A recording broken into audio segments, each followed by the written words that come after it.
మరుసటి రోజు పొద్దున్నే హుషారుగా నిద్రలేచి బ్యాంక్కి బయలుదేరాడు. ప్రపంచంలోని అతిపెద్ద బ్యాంక్ అయిన సిలికాన్ సిటీ బ్యాంకు చేరుకున్నాడు. ఆ బ్యాంకు ముందు ఎన్నో లగ్జరీ కార్స్ పార్క్ చేసున్నాయి. బాగా డబ్బున్న ధనవంతులు మాత్రమే ఆ బ్యాంకులో అకౌంట్ని యాక్సెస్ చేయగలరు. తలదించుకుని నేరుగా మెట్లెక్కి బ్యాంకులోకి వెళ్తున్న కిషోర్ ఎదురుగా ఫోన్ చూసుకుంటూ పరధ్యానంగా దిగొస్తున్న దీపికాని గమనించుకోకుండా ఢీకొట్టాడు. కింద పడ్డ దీపిక కిషోర్ని, అతని చీపు బట్టల్ని చూసి, హే ఇడియట్, కళ్ళెక్కడ పెట్టుకుని నడుస్తున్నావు? ఇంతకీ ఎవరు నువ్వు? ఊపుకుంటూ వచ్చేస్తున్నావు, పోవతలకి అని కసురుకుంది ఆ అమ్మాయి. దీపికని చూసి కిషోర్ సమాధానం ఇవ్వకుండా, పాపకి మనమెవరో తెలియక పిచ్చి పిచ్చిగా మాట్లాడుతుందిలే అని మనసులోనే అనుకుంటూ చిన్నగా నవ్వుకున్నాడు. అతని నవ్వుకి ఇరిటేట్గా ఫీల్ అవుతూ, రే ఎదవా, ఆర్ యూ డెఫ్? వెళ్ళమంటే వినపట్లేదా? ఎందుకు నవ్వుతున్నావురా ఈడియట్ అని అరిచింది. ఆమె మాటలకు రియాక్ట్ అవ్వడం అనవసరం అనుకున్న కిషోర్ సైలెంట్గా బ్యాంకు లోపలికి వెళ్ళిపోయాడు. హలో బాసు, ఇదేమన్నా నీ అత్తారిల్లు అనుకున్నావా? ఎవరు పడితే వాళ్ళు లోపలికి వెళ్ళిపోవడానికి? ఇదేం సత్రం కాదు, వరల్డ్ టాప్ మోస్ట్ బ్యాంక్, బయటినాడు అంటూ గోల చేసింది ఆ అమ్మాయి. ఆ అమ్మాయి మాటలకు ఫీల్ అయి, హలో మేకప్ పాప, మర్యాదగా మాట్లాడు, నాకు లోపల పనుంది, లోపలికి వెళ్లాలంటే నీ పర్మిషన్ తీసుకోవాలని రాజ్యాంగంలో రాసుందా అని కఠినంగా అన్నాడు కిషోర్. కిషోర్ మాటలకు కోపగించుకున్న Deepika, you beggar, how dare you అని అతన్ని కొట్టేందుకు చెయ్యి పైకెత్తింది. కిషోర్ రియాక్ట్ అవ్వకముందే ఆ చేతిని ఆపింది. అప్పుడే అక్కడికొచ్చిన ఆ బ్యాంక్ ఎంప్లాయ్ కుందన. తనను మధ్యలోనే ఆపిన కుందనను చూసి, హాయ్ కుందన, కరెక్ట్ టైంకొచ్చావు. చూడు, వీడెవడో కూడా తెలీదు, బ్యాంకులోకి వితౌట్ పర్మిషన్ ఎంటర్ అవుతున్నాడు, ఆపబోతే నన్నే తిట్టాడు, బస్తీ ఎదవా అని కంప్లైంట్ ఇచ్చింది దీపిక. ఇట్స్ ఓకే దీపిక, మీరు వెళ్ళండి, ఐ విల్ హ్యాండిల్ ఇట్ అని దీపికని పంపించి కిషోర్తో మాట్లాడడానికి వెనక్కి తిరిగింది కుందన. కాని అతను అక్కడ కనిపించకపోవడం చూసి, పాపం ఇది కూడా నార్మల్ బ్యాంక్ అనుకుని వచ్చుంటాడు, కాదని తెలుసుకుని వెళ్ళిపోయి ఉంటాడు అనుకుంది. తన రూంలోకి వెళ్లబోయిన కుందన బ్యాంకు లోపలికి ఎంటర్ అయి విఐపి సెక్షన్ వైపు వెళ్లబోతున్న కిషోర్ను చూసి గుండె ఆగినంత పని అయ్యింది. హే నిన్నే, ఆగు, అసలెలా వచ్చావు లోపలికి? ఈ బ్యాంక్ నీలాంటి వాళ్ల కోసం కాదు, వెళ్ళు అని మృదువుగా చెప్పి అతన్ని ఆపింది. ఆ పాప గోల అయిపోయింది, ఇప్పుడు నీ గోల మొదలైందా అని మనసులోనే అనుకున్న కిషోర్ కుందనతో మాట్లాడుతూ, మీరు పొరబడుతున్నారు, నాకీ బ్యాంకులో అకౌంట్ ఉంది అని సమాధానమిచ్చాడు. కిషోర్ వైపు చూసిన కుందనికి అతని అవతారం చూసి విపరీతమైన కోపమొచ్చింది. గట్టిగా తిట్టాలనిపించింది. కాని తన చుట్టూ ఉన్న కస్టమర్స్ డిస్టర్బ్ అవుతారు అన్న కన్సర్న్తో కోపాన్ని కంట్రోల్ చేసుకుంటూ, హలో గల్లీఫిలో, నీ దగ్గరున్న ఏటీఎం కార్డు అకౌంట్ బుక్ ఏది ఇక్కడ పనిచేయదు, ఇది కేవలం శ్రీమంతుల కోసం ఓపెన్ చేసిన బ్యాంక్, నీకు చెప్పినా అర్థం కాదు, నా టైం వేస్ట్ చేయకుండా దయచేసి బయటికెళ్ళు అని రిక్వెస్ట్గా అంటూనే అరిచింది కుందన. అబ్బా, నా గర్ల్ ఫ్రెండ్ మోసం చేసిందన్న బాధలో నేనుంటే పొద్దు పొద్దున్నే మీ గోలేంటమ్మా అని విసుక్కుంటూనే ఆమెకి ఆన్సర్ చెయ్యకుండా విఐపి సెక్షన్ వైపు నడిచాడు కిషోర్. ఆ సెక్షన్లోకి వెళ్లడానికి కుందనకు, బ్యాంకు మేనేజర్కి, చాలా కొద్ది మంది విఐపి కస్టమర్స్కు మాత్రమే పర్మిషన్ ఉంటుంది.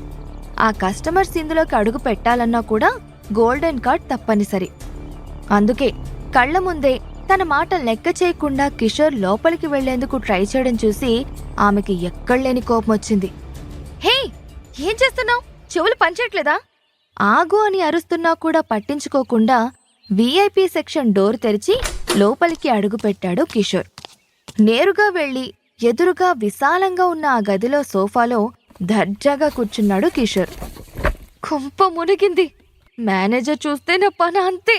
అబ్బా, వీడి దగ్గర గోల్డెన్ కార్డేం కర్మ, కనీసం ఆధార్ కార్డు కూడా లేనట్టుంది. విఐపి రూంలోకి వెళ్ళాక కాసేపటికి ఎదురుగా కనిపించిన మేనేజర్ క్యాబిన్లోకి వెళ్లాడు కిషోర్. సిస్టంలో ఏదో వర్క్ చేస్తూ బిజీగా ఉన్న మేనేజర్ మోహన్ తన ముందు నిలబడ్డ కిషోర్ని చూసి ఆశ్చర్యపోయాడు. ఇతన్ని ఎవరు లోపలికి రానిచ్చారు? ఈ కుందన ఏం చేస్తోంది అని మనసులో తిట్టుకుంటూనే, hello, how can I help you అని ఫార్మాలిటీ కోసం అడిగాడు మేనేజర్. గుడ్ మార్నింగ్ సార్, నేను నా అకౌంట్లో నుంచి డబ్బులు విత్డ్రా చేసుకోవడానికి వచ్చాను అని మర్యాదగా సమాధానమిచ్చాడు కిషోర్. చూడు బాబు, 100, 500 డ్రా చేయడానికి ఇది మామూలు బ్యాంక్ కాదు, శ్రీమంతుల బ్యాంక్. ఇక్కడ మేం ప్రొవైడ్ చేసే గోల్డెన్ కార్డ్ ఉంటేనే విత్డ్రా చేసుకునే ఫెసిలిటీ ఉంటుంది. ఏదైనా ఏటీఎం సెంటర్కు వెళ్ళి డబ్బులు డ్రా చేసుకో, వెళ్ళు, నా టైం వేస్ట్ చేయకు అని చెప్పి మళ్లీ వర్క్లో మునిగిపోయాడు. లేదు సార్, నాకు ఈ బ్యాంకులోనే అకౌంట్ ఉంది అని కిషోర్ చెప్పేసరికి అతన్ని పైనుంచి కింది దాకా చిరాగ్గా చూశాడు మేనేజర్. అరే బాబూ, చెప్తే అర్థం కావట్లేదా అని మేనేజర్ అరిచేసరికి తన మొబైల్కి రాత్రొచ్చిన మెసేజ్ చూపించి, ఇదిగోండి సార్, ఇది నా అకౌంట్ నంబర్, కావాలంటే చెక్ చేసుకోండి అని కిషోర్ చెప్పగానే మేనేజర్ తన సిస్టంలో ఆ అకౌంట్ నంబర్ టైప్ చేసి చెక్ చేసి చూశాడు.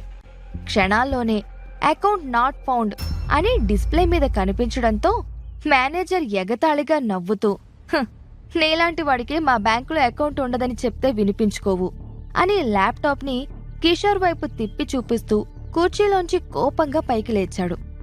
కిషోర్ కూడా అకౌంట్ నంబర్ టైప్ చేసి చూశాడు.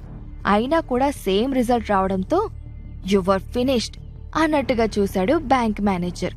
కిషోర్కి చెమటలు పట్టాయి. ఏం చెయ్యాలో అర్థం కాలేదు.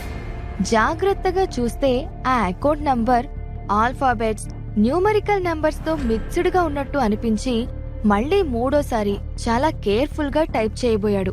హే, ఏం చేస్తున్నావ్? అకౌంట్ బ్లాక్ అవుతుంది అని మోహన్ అరిచేలోపు 0 ఉన్న చోట ఓ అని టైప్ చేసి చెక్ చేస్తే అకౌంట్ ఫౌండ్ అని డిస్ప్లే మీద కనిపించడంతో మేనేజర్ కి షాక్ కొట్టినట్టు అనిపించింది. హే, ఎవడ్రా నువ్వు? హ్యాక్ చేసావా లేక రాబరీ చేయడానికి వచ్చావా? లే, మర్యాదగా బయటనాడు అని అరుస్తూ పోలీసులకి ఫోన్ చేయబోయాడు.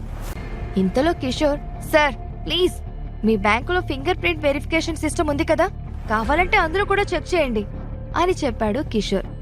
బ్యాంక్ మేనేజర్ మోహన్ తడబాటు గమనించిన కిషోర్, సార్ ఈ ఒక్కసారికి చెక్ చేయండి, నా ఫింగర్ ప్రింట్ కానీ మ్యాచ్ అవ్వకపోతే ఆ మరుక్షణమే నేను పోలీసులకి లొంగిపోతాను అని చెప్పగానే మేనేజర్ మోహన్ చెప్పకూడదు తినడానికి రెడీగా ఉండు అని ఫింగర్ ప్రింట్ వెరిఫికేషన్ సిస్టమ్ తెచ్చి అతని ముందు పెట్టాడు. కిషోర్ మేనేజర్ చూస్తుండగానే తన ఇండెక్స్ ఫింగర్ ని స్కానర్ పైన ప్లేస్ చేశాడు. సిస్టంలో బీప్ సౌండ్ తో పెద్ద పెద్ద బ్లూ కలర్ వర్డ్స్ తో యాక్సెస్ గ్రాంటెడ్ అని ఆటోమేటిక్ వాయిస్ వినిపించేసరికి స్టన్ అయ్యి సిస్టమ్ దగ్గరకు హడావిడిగా వచ్చాడు మోహన్. అక్కడ కనిపిస్తున్న నెంబర్ చూసి మోహన్ కాళ్ల కింద భూమి కదిలిన ఫీలింగ్ కలిగింది. కిషోర్ ఓపెన్ చేసిన అకౌంట్ నార్మల్ అకౌంట్ కాదు, అది అకౌంట్ నంబర్ 1. ఆ బ్యాంక్ స్టార్ట్ అయ్యింది పసుపులేటి ఫ్యామిలీ నుంచే. అలాంటి prestige family account Kishore finger print తో ఓపెన్ అవడంతో మేనేజర్ కంగు తిన్నాడు. అంత ఏసీలోనూ ముఖానికి పడుతున్న చెమటలు తుడుచుకుంటూ కిషోర్ ని కూర్చోడానికి సీట్ ఆఫర్ చేసి, కూర్చోండి సార్, మీరు పసుపులేటి ఫ్యామిలీకి సంబంధించిన వాళ్ళని నాకు తెలియదు, అందుకే మీతో అలా హార్ష్ గా బిహేవ్ చేశాను, ప్లీజ్ సార్ దాని గురించి పట్టించుకోకండి, మీకేం హెల్ప్ కావాలో చెప్పండి సార్, చిటికలో చేసేస్తాను అని ఎంతో మర్యాదగా అడుగుతున్న మేనేజర్ బిహేవియర్ కి కిషోర్ కి నవ్వొచ్చింది. మిస్టర్ మోహన్, నా అకౌంట్ లో బ్యాలెన్స్ ఎంతుందో చెక్ చేసుకోవాలి అన్న కిషోర్ మాటలకు వెంటనే రియాక్ట్ అయిన మోహన్ తన సిస్టంలో కిషోర్ అకౌంట్ కి సంబంధించిన డీటెయిల్స్ అన్ని ఓపెన్ చేశాడు. ప్రస్తుతం కిషోర్ అకౌంట్ లో ఉన్న బ్యాలెన్స్ స్క్రీన్ మీద డిస్ప్లే అయ్యింది. ఆ అమౌంట్ చూసి షాకులోకి వెళ్లిపోయాడు manager Mohan. Kishore bank balance అక్షరాల 6,000 కోట్లు.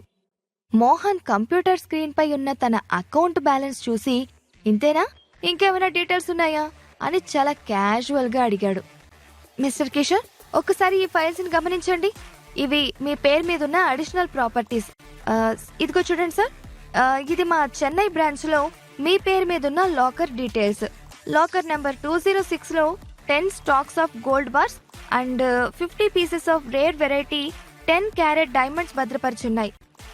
నెక్స్ట్ మా అమెరికన్ బ్రాంచ్ లోని మీ అకౌంట్ లో $15 లక్షల. ఇవే కాకుండా unique antique gold and diamond sets ఉన్నాయి. మా బ్యాంకుకు సంబంధించిన చైనా బ్రాంచ్ లో క్రిస్టల్ బ్రేస్లెట్ అండ్ కొన్ని యాంటిక్ జ్యువెలరీ భద్రపరుచున్నాయి అని తన ప్రాపర్టీ డీటెయిల్స్ అన్ని వివరించిన మేనేజర్ వైపు నమ్మలేనట్టు చూశాడు కిషోర్. నెంబర్ 1 అకౌంట్ పేరు కింద ఇంకా చాలా మైనర్ అకౌంట్స్ ఉన్నాయి. అవి పసుపులేటి కుటుంబానికి సంబంధించిన ఇతర సభ్యులకి చెందిన అకౌంట్స్. అందులో ఒక్క అకౌంట్ అయిన కిషోర్ దగ్గరే ఇంత క్యాష్ ఉంటే మరి ఆ టోటల్ ఫ్యామిలీ అకౌంట్లో ఎంతుంటుందో ఊహించడానికి కూడా భయపడ్డాడు మోహన్. కిషోర్ని సాటిస్ఫై చెయ్యగలిగితే తనకు తన బ్యాంకుకు అన్ని రకాలుగా మంచిది అని ఆలోచించిన మోహన్, సార్, మీకు ఏ సహాయం కావాలన్నా నన్ను అడగండి, అస్సలు మొహమాట పడకండి. మీరు అంటే ఇప్పటికిప్పుడే ₹1,00,00,000 తెచ్చి మీ చేతుల్లో పెడతాను అని నవ్వుతూ అన్నాడు. ఇట్స్ ఓకే, కానీ నాకు నా అకౌంట్కి సంబంధించిన కార్డు, అదే గోల్డెన్ కార్డ్ కావాలి అని నెమ్మదిగా అడిగాడు కిషోర్. నిన్నటి వరకు ఒక్క పూట భోజనం కోసం కూడా ఎంతో శ్రమపడ్డ తన జీవితం నైట్ వచ్చిన ఒక్క మెసేజ్ వల్ల మారిపోవడం కిషోర్కి నమ్మశక్యంగా లేదు. తన ఫోన్లో వచ్చిన మెసేజ్ మళ్లీ ఒక్కసారి చూసి దాన్ని శ్రద్ధగా చదివాడు Kishore. Hello mister Kishore, congratulations. తరతరాలుగా మీ కుటుంబం విధించిన కట్టుబాట్లను అనుసరించి 7 సంవత్సరాల పాటు మీ కుటుంబంలో ఎవరి నుంచి సహాయం పొందకుండా ఒంటరిగా ఒక కామన్ మ్యాన్ గా మీ జీవితాన్ని గడిపిన మీ పరీక్షా కాలం పూర్తయింది. రేపటి నుంచి మీకు మీ ఫ్యామిలీ స్టేటస్ తిరిగి దక్కుతుంది అని ఉంది ఫస్ట్ మెసేజ్ లో. దాని కిందే ఉన్న ఇంకో మెసేజ్ లో ఈ బ్యాంక్ డీటెయిల్స్, అడ్రస్ పంపబడ్డాయి. ప్రపంచంలోనే వ్యాపార దిగ్గజాల్లో పసుపులేటి కుటుంబం కూడా ఒకటి. అలాంటి కుటుంబానికి వారసుడైన కిషోర్ 7 సంవత్సరాల తర్వాత తిరిగి తన హోదా పొందాడు. కిషోర్ కోరిక మేరకు అతనికి గోల్డెన్ కార్డ్ సిద్ధం చేయించిన బ్యాంక్ మేనేజర్, సార్, ఇది మా బ్యాంక్లో టాప్ మోస్ట్ కస్టమర్స్ కి అలాట్ చేసే కార్డు. మీ రేంజ్ కి కార్డ్ సూట్ అవ్వదు అని నాకు తెలుసు, కానీ మా దగ్గరున్న బెస్ట్ కార్డ్ ఇది, ప్లీజ్ యాక్సెప్ట్ ఇట్ అన్నాడు. గోల్డ్ కలర్ కార్డు మీద డార్క్ బ్రౌన్ కలర్లో ప్రింట్ అయిన తన పేరు వంక గర్వంగా చూసుకున్నాడు Kishore. Okay mister Mohan, thank you అని చెప్పి బయలుదేరడానికి సిద్ధమైన కిషోర్ని ఫార్మాలిటీ ప్రకారం తనే స్వయంగా సాగనంపాలి. కానీ ఎక్కడ వస్తువులు అక్కడే ఉన్నాయి, లాకర్ కూడా క్లోజ్ చేయలేదు. ఎలా అని డైలమాలో పడ్డ మోహన్ను పట్టించుకోకుండా నేరుగా బయటకు వెళ్లాడు కిషోర్. కిషోర్ వెళ్లినప్పట్నుంచి రూమ్ బయట టెన్షన్గా పొళ్లు కొరుకుతూ అటూ ఇటూ తిరుగుతూ వెయిట్ చేస్తోంది కుందన. ఇతను లోపలేమడిగాడో తెలీదు. ఇప్పుడు బయటకొచ్చి మేనేజర్ తనని ఏమంటారోనన్న భయంతో కుందనకు చెమటలు పడుతున్నాయి. ఒకవేళ కిషోర్ బ్యాంకు రాబరీ కోసం ప్లాన్ చేసుంటే అన్న ఆలోచన మొదలవ్వగానే కుందన ఇక ఆగలేక లోపలికి వెళ్లడానికి డోర్ ఓపెన్ చేసింది. కరెక్ట్గా అదే టైంకి బయటకొచ్చిన కిషోర్పై ఆమె కోపంతో విరుచుకుపడింది. అసలు నీ కామన్ సెన్స్ ఉందా? నీకక్కడ పర్మిషన్ లేదు, వెళ్లకూడదని చెప్తూ ఉంటే కూడా వినిపించుకోకుండా నేరుగా లోపలికి వెళ్తే ఏమనర్థం? చెప్పు, లోపల ఏం దొంగతనం చేశావు అని కిషోర్ని దబాయించింది. హలో హలో, కాస్త ఆలోచించి మాట్లాడండి. నేనక్కడికి నా పర్సనల్ వర్క్ మీద వచ్చాను, అంతేకాని మీరు అనుకున్నట్టు దొంగతనానికి కాదు అని వస్తున్న కోపాన్ని కంట్రోల్ చేసుకుంటూ చెప్పాడు కిషోర్. కిషోర్ పాకెట్లో నుంచి కనిపిస్తున్న గోల్డ్ కార్డును చూసి ఆశ్చర్యపోయిన కుందన చెయ్యి చాపి వెంటనే ఆ కార్డును అతని జేబులోంచి బయటకు లాగింది. అబ్బో, చేతిలో చిల్లి గవ్వలేదు కాని పొగరు మాత్రం తక్కువేం లేదు. మరిదేంటి? ఇది ఓన్లీ మా బ్యాంకు ప్రెస్టేజ్ కస్టమర్ కి ఇష్యూ చేసే కార్డు. ఇది ఇవ్వాలంటే వాళ్ళ బ్యాంకు బ్యాలెన్స్ మినిమం ఎంతుండాలో తెలుసా నీకు? నిజం చెప్పు, లోపల మేనేజర్ని మాయమాటలు చెప్పి ఆయన చూడని టైంలో ఈ కార్డు కొట్టేసి తీసుకొచ్చావు కదూ అని పెద్దగా అరిచింది కుందన. తను రూమ్లో వర్క్ అంతా ఫినిష్ చేసుకుని అప్పుడే బయటకొచ్చిన మేనేజర్ రూమ్ బయట కిషోర్తో ఆర్గ్యూ చేస్తున్న కుందనను చూసి భయంతో బిగుసుకుపోయాడు. ఏమైంది రోజు కుందనకు? ఎప్పుడూ లేంది కస్టమర్తో ఇంత ర్యాష్గా మాట్లాడుతుంది, అది కూడా కిషోర్ సార్తో. అతను తలుచుకుంటే ఒక్క చిటికలో మా ఇద్దరు ఉద్యోగాలు ఫట్ అని కంగారుగా కుందన దగ్గరకు వెళ్లి, కుందన ప్లీజ్ కామ్ డౌన్ అన్నాడు. మేనేజర్ కిషోర్ వైపు సారీ అన్నట్టు చూస్తూ, సార్ చూడండి సార్, ఎదవా మీ కళ్ళు కప్పి గోల్డెన్ కార్డ్ దొంగలించాడు అని మేనేజర్ మోహన్తో ఏదో పెద్ద దొంగను పట్టుకున్నట్టుగా గర్వంగా చెప్పింది కుందన. స్టాప్ ఇట్ నాన్సెన్స్, కస్టమర్లతో ఎలా బిహేవ్ చేయాలో తెలీదా అని మోహన్ తిట్టగానే కుందన మొహమంతా మార్చుకుని తలదించుకుంది. ఆమె చేతుల్లో ఉన్న గోల్డెన్ కార్డును లాక్కుని కిషోర్కి ఇస్తూ, కిషోర్ సార్, ఇదిగోండి మీ కార్డ్ తీసుకోండి. ఐఎమ్ ఎక్స్ట్రీమ్లీ సారీ సార్, ఈమె మా బ్యాంకులోనే నెంబర్ 1 టింగర్ ఎంప్లాయ్, ఏదో తెలియకిలా చేసింది అని చాలా వినయంగా అన్నాడు.